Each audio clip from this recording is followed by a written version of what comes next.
ఓం శ్రీ గురుభ్యో నమః. ఓం నమ శివాయ.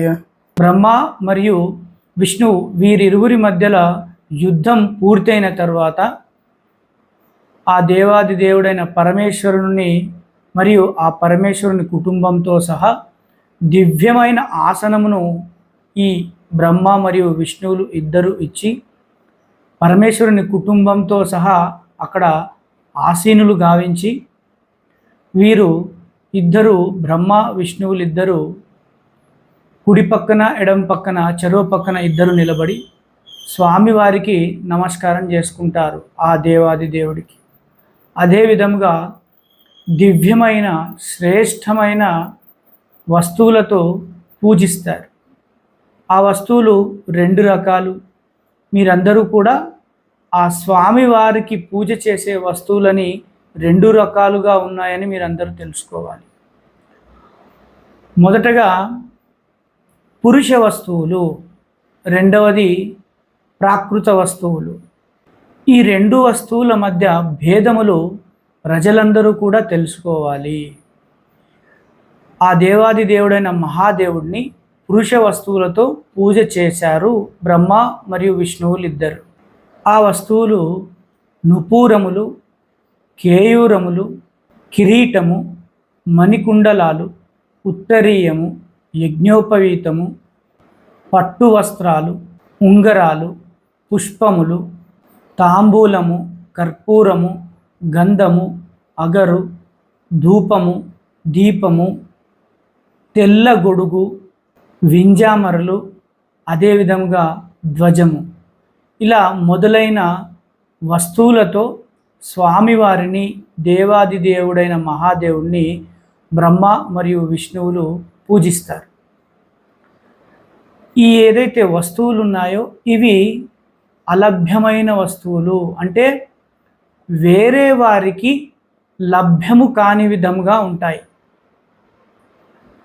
దేవాది దేవుడైన మహాదేవుడిని శ్రేష్టమైన దివ్యమైన వస్తువులతోనే పూజ చేయాలి. స్వామివారు చాలా సంతోషిస్తారన్నట్టు. బ్రహ్మ మరియు విష్ణువు చేసిన ఆ పూజ వలన స్వామి చాలా సంతోషించి ప్రసన్నుడవుతాడు. స్వామివారికి ఏదైతే దివ్యమైన శ్రేష్టమైన వస్తువులతో పూజ చేస్తారో బ్రహ్మ మరియు విష్ణువు ఇద్దరు, ఆ వస్తువులన్నిటినీ కూడా ఆ పరమేశ్వరుడు ఆ సభలో ఉన్న దేవతలందరికీ పంచేస్తాడన్నట్టు. ఆ పంచే క్రమంలో ఆ దేవతల మధ్యలో చాలా కోలాహలంగా మారుతుంది ఆ యొక్క సమయం. ఆ సమయం అంతా కూడా ఆ పంచే క్రమంలో కోలాహలంగా మారిపోతుంది అక్కడ ఉన్న స్థలం అంతా. ఈ కోలాహలం అంతా పూర్తయిన తర్వాత స్వామివారు ఒక భక్తి ధర్మబద్ధమైన ఒక పద్ధతిని నిర్మించాలని ఒక దృఢ సంకల్పంతో శాంత స్వరూపులై ఈ విధంగా అంటారు. ఈరోజు పరమ పవిత్రంగా మరియు దివ్యంగా చిరకాలం నిలిచే విధంగా శివరాత్రి అనే పేరుతో ప్రఖ్యాతిగాంచుతుంది చిరకాలము. ఈ రోజున ఆరుద్ర నక్షత్రము యుక్త మార్గశిర మాసము ఈ దినమును మహాప్రఖ్యాతిగాంచిన మహాదివ్యమైన మహాపరమ పవిత్రమైన రోజుగా విఖ్యాతి చెందుతుంది అని పరమేశ్వరుడు చాలా చక్కగా దేవతలందరికీ కూడా సెలవిస్తారు. ఏ భక్తులైతే ఎవరైతే నిరాకార రూపమైన నా లింగమును మరియు సాకార రూపమైన నా యొక్క రూపమును ఎవరైతే భక్తులు పూజ చేస్తారో, ఏ పురుషుడైతే ఈ మహాశివరాత్రి రోజున భక్తితో పూజ చేస్తాడో ఆ పురుషుడు ఈ జగత్తునందు సృష్టి స్థితి మరియు లయ అనే కార్యములు చేసే అధికారమును పొందుతాడు. ఈ శివరాత్రి రోజున పగలు మరియు రాత్రి నిరాకారముగా, అదేవిధంగా ఇంద్రియాలను అదుపులో పెట్టుకొని జితేంద్రియుడై తనకు కలిగిన శక్త్యానుసారముగా స్వామివారిని ఆ దేవాది దేవుడైన మహాదేవుణ్ణి భక్తి శ్రద్ధలతో ఎవరైతే పూజ చేస్తారో వారందరికీ కలిగే ఫలితాలను ఒక సంవత్సర కాలం పాటు నిరంతరముగా నా పూజ ఎవరైతే చేస్తారో వారికి లభించే పరమ పుణ్యము మహాశివరాత్రి రోజున ఎవరైతే పూజ చేస్తారో శక్త్యానుసారముగా భక్తి శ్రద్ధలతో ఈ మహాశివరాత్రి రోజు చేసిన పూజ వలన లభించే పుణ్యఫలము ఆ యొక్క సంవత్సరము నిరంతరముగా చేసిన పూజ వలన లభించే పుణ్యఫలముతో సమానముగా ఉంటుంది అని పరమేశ్వరుడు చాలా చక్కగా చెప్పడం జరుగుతుంది. సముద్రము వృద్ధి చెందాలంటే పౌర్ణమి చంద్రుడు నిండు పౌర్ణమిగా ఎప్పుడైతే అవతరిస్తాడో అప్పుడు సముద్రము వృద్ధి చెందుతుంది. అదే విధముగా శివభక్తి వృద్ధి చెందాలి అంటే ఈ తిథి రోజున స్వామివారికి ఉత్సవాలు నిర్వహించడం చాలా మంగళప్రదమైనది. హే పుత్రులారా, నేను స్తంభము రూపంలో ఉద్భవించిన రోజు ఆరుద్ర నక్షత్రం యుక్త మార్గశిర మాసము. ఏ భక్తులైతే, ఏ పురుషుడైతే, ఎవరైతే ఆరుద్ర నక్షత్రం వచ్చిన రోజున మార్గశిర మాసం ఉంటుందో ఆ రోజున స్వామివారికి ఎవరైతే స్వామివారి యొక్క నిరాకార రూపమైన లింగమునకు కానీ లేదా స్వామివారి సాకార రూపమైన మూర్తికి కానీ ఎవరైతే భక్తి శ్రద్ధలతో పూజిస్తారో, దర్శనం చేస్తారో వారు నా పుత్రుడైన కార్తికేయుని కంటే నాకు ప్రియమైన వారు. ఈ ఆరుద్ర నక్షత్రము మార్గశిర మాసంలో వస్తుందో ఆ రోజున ఎవరైతే స్వామివారి యొక్క పూజలు అన్నీ కూడా భక్తి శ్రద్ధలతో చేస్తారో వారందరికీ కూడా పుణ్యఫలము వెంటనే శాశ్వతంగా వారు మనసులో అనుకున్న కోరికలు అన్నీ కూడా నెరవేరుతాయి. ఆ పుణ్యఫలమును వర్ణించలేము నోటితో. ఎక్కడైతే యుద్ధం జరిగిందో, ఎక్కడైతే సంగ్రామం జరిగిందో ఆ యొక్క యుద్ధ భూమిలో భగభగ మండే అగ్ని జ్వాలలతో, అగ్ని కంపనలతో మహా అద్భుతమైన స్తంభము రూపంలో ఎక్కడైతే పరమశివుడు ఉద్భవించిండో ఆ అద్భుతమైన లింగము ఉద్భవించిందో అందువల్లనే ఆ యొక్క స్థలముకు లింగస్థానము అంటారు. ఆ లింగస్థానం అనే పేరుతో ఆ యొక్క పుణ్యక్షేత్రము ప్రసిద్ధి చెందుతుంది. అప్పుడు పరమశివుడు, హే పుత్రులారా, ఈ లింగము ఎక్కడైతే ఉద్భవించిందో ఆది మధ్యమము అంతము లేని విధంగా ఉందో జగత్తులో భక్తులందరూ పూజ చేయాలి కనుక ఈ లింగము చిన్న రూపంలో మారిపోతుంది, పూజ చేయడానికి యోగ్యమైన రూపమునకు మారిపోతుంది. అన్ని రకముల భోగభాగ్యాలను సులభతరంగా చేసి భోగభాగ్యాలను మరియు మోక్షమును ప్రసాదించే ఏకమాత్రమైన లింగముగా ప్రసిద్ధి చెందుతుంది. ఈ లింగం యొక్క దర్శనము, స్పర్శ మరియు ధ్యానం చేసినట్లయితే భక్తులందరికీ కూడా పునర్జన్మ లేనటువంటి ప్రతిఫలాన్ని అందిస్తుంది. భగభగా మండే అగ్నిజ్వాలలు, అగ్ని ప్రకంపనలతో ఈ యొక్క లింగము స్తంభాకార రూపంలో ఉద్భవించిందో ఆ ఉద్భవించిన కారణముగా ఆ యొక్క స్థలమును అరుణాచలం అనే పేరుతో కూడా పిలువబడుతుంది. ఎన్నో రకాలైన తీర్థాలు పుట్టుకొస్తాయి. ఈ స్థలంలో నివసించిన మరియు ఇదే అరుణాచలంలో మరణించిన వారికి మోక్షము లభిస్తుంది. అదేవిధంగా వారికి పునర్జన్మ అనేది ఉండదు అని పరమేశ్వరుడు చాలా చక్కగా ఆ యొక్క సభలో దేవతలందరికీ కూడా చాలా చక్కగా సెలవిస్తారు. మీరందరూ ఎప్పుడైతే ఆ యొక్క పుణ్య తీర్థము అరుణాచలంని సందర్శిస్తారో అక్కడ మీరు చేసే దానము, హోమము మరియు జపము కోటి వంతు ప్రతిఫలాన్ని ఇచ్చేదిగా ఉంటుంది.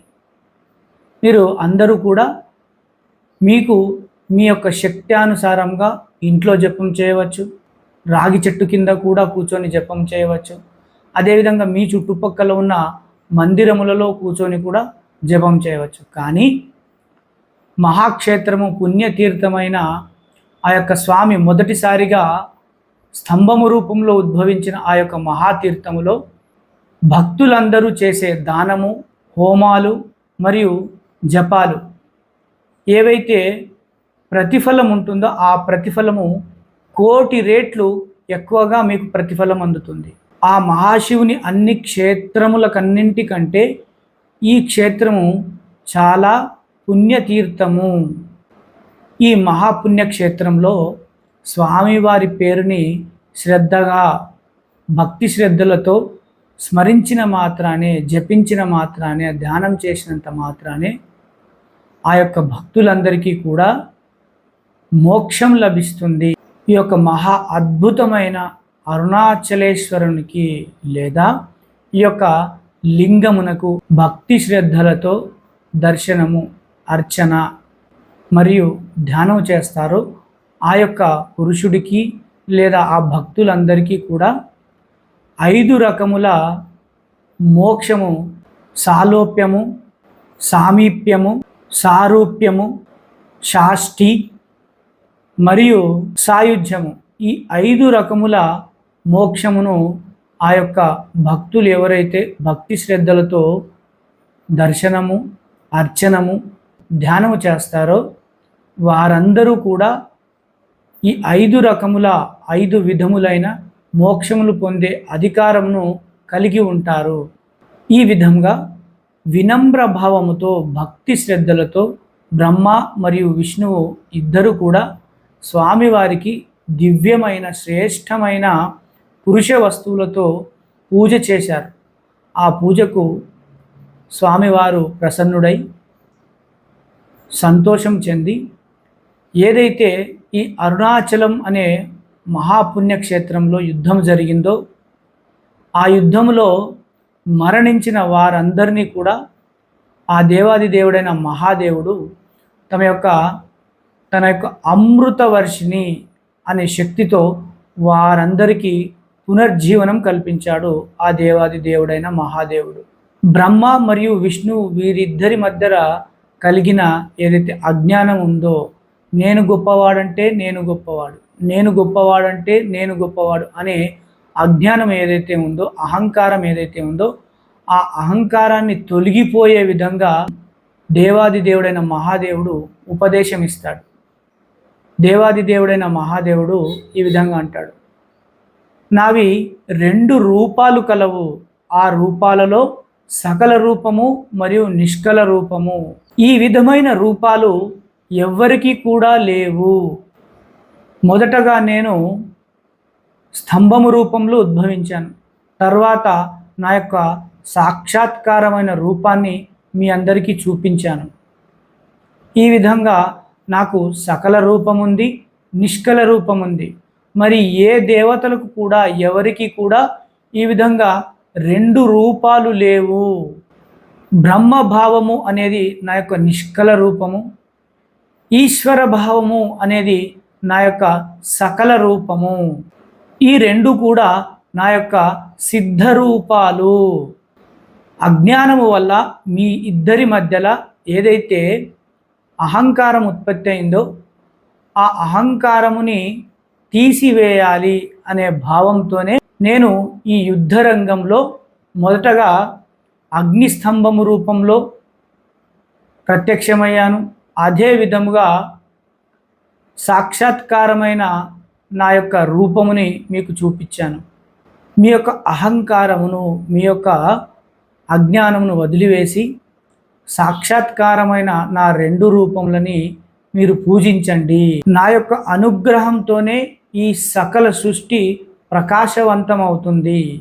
మీ ఇద్దరిపైన ప్రేమ ఉంది కాబట్టే ఈ యొక్క బ్రహ్మతత్వమును, నిగూఢ రహస్యమైన ఈ బ్రహ్మతత్వమును మీ ఇద్దరికీ కూడా చూపించి ఆ యొక్క బ్రహ్మతత్వం యొక్క జ్ఞానాన్ని మీ ఇద్దరికీ ఇస్తున్నాను. నేను పరబ్రహ్మను, సకల రూపము నాదే, నిష్కల రూపము నాదే. ఈ 2 కూడా నా స్వరూపాలే. నేను ఈ సృష్టి మొత్తము వ్యాపించి ఉన్నాను కాబట్టి నన్ను అందరూ బ్రహ్మము అంటారు. అదేవిధంగా ఈ సృష్టి పైన సృష్టించబడిన జీవులందరిలోనూ నేను చైతన్యముగా ఏకరూపముగా ఉన్నాను కాబట్టి నన్ను ఆత్మ అని కూడా అంటారు. ఈ మొత్తం సృష్టి జీవులతో నిండి ఉందో ఆ జీవులను వదిలేస్తే ఇంకా ఏమైనా ఉంది అని అనుకుంటే అవన్నీ అనాత్మ రూపములు. ఆత్మ కాకుండా అనాత్మ రూపములు. ఏవైతే పంచకర్మలు ఉన్నాయో ఆ పంచకర్మలు కూడా నేను సృష్టించినవే. ఎందుకోసమంటే నేను మాత్రమే మీ అందరి ఈశ్వరుడిని. మీరిరువురు కూడా ప్రతి నిత్యము ఇక్కడ ఉండి నా యొక్క లింగమునకు పూజ చేయండి అని దేవాది దేవుడైన మహాదేవుడు బ్రహ్మ విష్ణువులిద్దరికీ సెలవిస్తారు. అరుణాచలంలో ప్రతి నిత్యము బ్రహ్మ మరియు విష్ణువులిద్దరూ వచ్చి స్వామివారి పూజ చేస్తారు. సాక్షాత్తుగా ఆ దేవాది దేవుడైన మహాదేవుడే సెలవిచ్చాడన్నట్టు. బ్రహ్మ విష్ణువులిద్దరూ కూడా ప్రతిరోజు వచ్చి ఈ యొక్క అరుణాచలం అనే మహాపుణ్యక్షేత్రంలో వచ్చి స్వామివారి యొక్క పూజ చేస్తారు ప్రతినిత్యం. అదేవిధంగా ఈ లింగమునకు మహాపురుషులు కూడా పూజ చేయాలి. ఈ భూమిపైన ఈ సృష్టి పైన ఏ స్థలంలో అయితే లింగము ప్రతిష్ఠించబడుతుందో ప్రతి లింగములో స్వామివారు స్థిరంగా ఉంటారు. ఏ పురుషుడైతే ఏ భక్తులైతే మొట్టమొదటిసారిగా ఒక శివలింగాన్ని ప్రతిష్ఠ చేస్తారో ఆ పురుషునికి సారూప్యము అనే మోక్షము అనే ప్రతిఫలం లభిస్తుంది. మరియు అదే పురుషుడు రెండవసారి రెండవ శివలింగమును ప్రతిష్ఠ చేస్తే ఆ పురుషునకు సాయుధ్యము అనే మోక్షము ప్రతిఫలం లభిస్తుంది. ఏ స్థలంలో అయితే ఏ పుణ్యక్షేత్రంలో అయితే లేదా ఎక్కడైతే లేదా ఏ స్థలంలో అయితే శివలింగమును ప్రతిష్ఠించిన తర్వాత స్వామివారి యొక్క రూపమును ప్రతిష్ఠ చేయాలి. కానీ ఎక్కడైతే లింగము ప్రతిష్ఠించబడదో అక్కడ స్వామివారి రూపమును ప్రతిష్ఠిస్తారో దానిని పుణ్యక్షేత్రము అనరు. అది క్షేత్రముగా భావించబడదు.